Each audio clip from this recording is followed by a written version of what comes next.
Bem-vindo ao canal Aprende Aí. Já pensou numa empresa de tecnologia tão firme nos seus princípios, a ponto de peitar a maior superpotência militar do planeta? Pois é, isso não é roteiro de filme. É a história real de como uma inteligência artificial acabou de, basicamente, demitir o Pentágono. É isso mesmo que está na tela. A Anthropic, uma das gigantes da IA, simplesmente rasgou um contrato milionário com o governo dos Estados Unidos. No mundo corporativo, isso é o mesmo que chegar e falar: olha, pra gente não dá mais. Uma decisão assim, chocante e com consequências gigantescas. E aí fica a grande pergunta, né?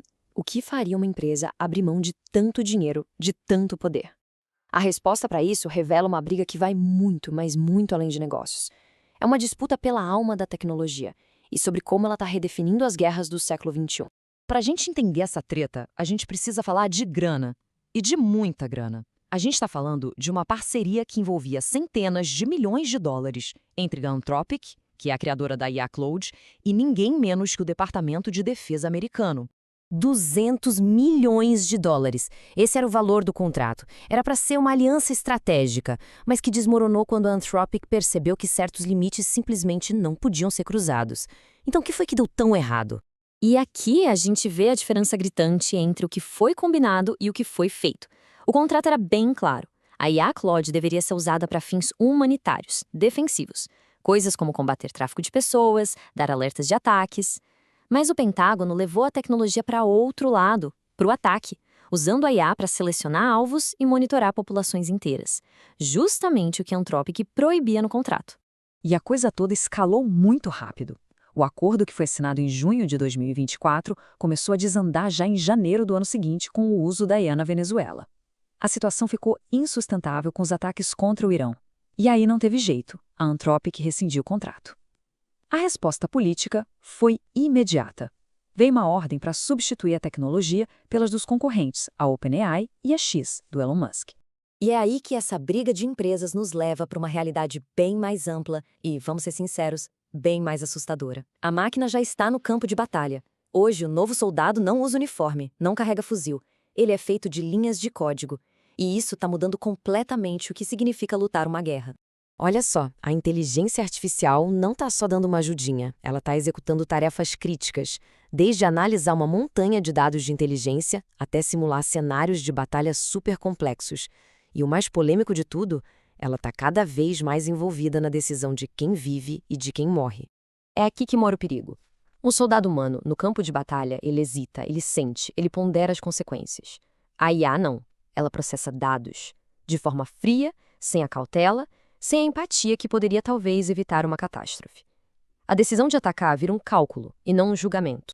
E isso não é só teoria, não. A gente viu as consequências práticas disso.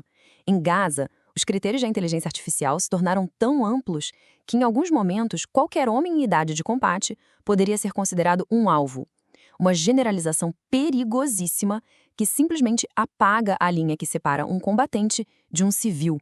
Pois é, quando a gente delega decisões de vida ou morte para um algoritmo, o que acontece quando esse código erra? A resposta é simples e muito trágica. Os erros se tornam fatais. E o custo desses erros é medido em vidas humanas. 175. Guarda bem esse número, porque por trás dele existe uma tragédia de proporções devastadoras. Foram os mortos em um ataque a uma escola no Irão. A grande maioria, crianças. Um erro terrível, uma perda que não dá nem para calcular, e que levanta questões muito urgentes sobre o papel que a tecnologia autônoma pode ter tido nisso. E aí vem a pergunta que não quer calar. Será que teve envolvimento de IA nesse ataque? Foi um erro de cálculo do algoritmo? A falta de transparência é total. E essa falta de resposta só aumenta a angústia sobre o tamanho do poder que a gente entregou para essas máquinas. E tudo isso nos joga bem no olho do furacão. A gente está lutando as guerras do futuro usando regras do passado. O resultado? Um perigoso vácuo ético. Um território sem lei, onde algoritmos podem decidir sobre a vida de pessoas sem um manual de instruções claro. E esse tal de vácuo ético é exatamente isso. A tecnologia avançou muito mais rápido do que a nossa capacidade de regulamentar e controlar. Não tem lei internacional clara para a guerra autônoma. E aí, quando alguma coisa dá muito errado, a responsabilidade se perde, ela se dissolve entre quem programou, o general que deu a ordem e a própria máquina.